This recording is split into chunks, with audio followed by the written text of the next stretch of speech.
I was born and raised in Iraq, born in Babylon and raised mostly in Baghdad.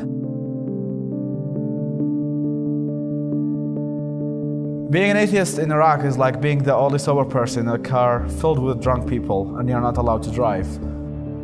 The problem is not only being an atheist in Iraq as much as being a minority in a Muslim-dominated country. Now in the recent Iraqi elections, there were fatwas and signs in the Iraqi election saying don't vote for the secularists, said by high imams, because they think that secularism is a threat to their existence, which is true in some respects. It's not a threat to Islam, but it's a threat to Islamism, which is to use Islam as a political force to control the country.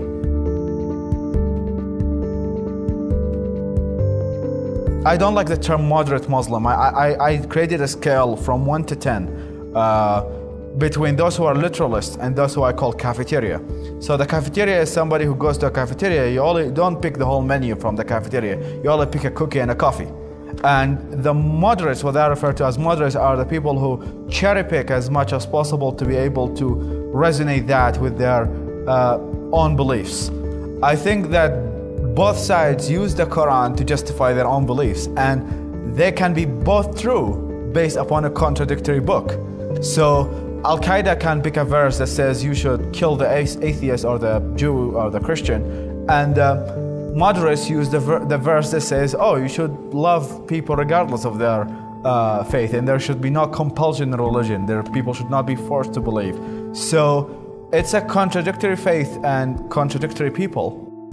A recent one I met he's a gay Muslim in New York City. And I asked him, like, how do you resonate between, in my opinion, different attitudes? And he said, Islam to me is about life, liberty, and the pursuit of happiness. And then I told him, you're quoting Jefferson over here, and he's also one of the person who's like, I told him about the verses about stoning homosexuals, etc. And he's like, oh, this is out of context, this is metaphorical, this is out of context. And he somehow created a religion for himself. In Muslim majority countries, Muslims are fighting between each other. So, I mean, look at Iraq. Well, Iraq is not kind of old story. Look at Syria, which, as we now speak, are fighting between Alawites, who are a faction of Shia Islam, supported by Iran and Hezbollah, versus the rebels, who are supported by Saudi Arabia, Qatar, and Turkey, and are Sunni-dominated forces. So Syria is a largely dominated Muslim country, so it's all Islam, technically, but they're killing each other about who should be the follower of the predecessor of the Prophet.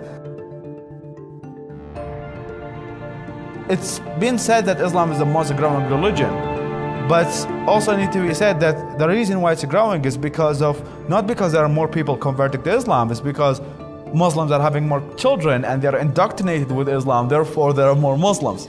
So it's not that Stephen Hawking suddenly like, oh, look, the Quran makes so sense, I'm convert to Islam. It doesn't happen. It mostly happens with people who are a result of childbirth. They happen to be born to Muslim parents, they are labeled as Muslims. And in Iraq, you are labeled a Muslim 2 minutes after you are born.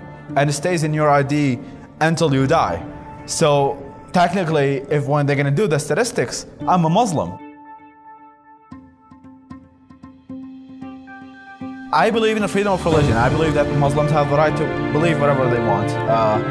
But when it comes to issues of human rights, regardless of whether it's Islam, Christianity, or any ideology, I think that human rights triumphs cultural and religious rights.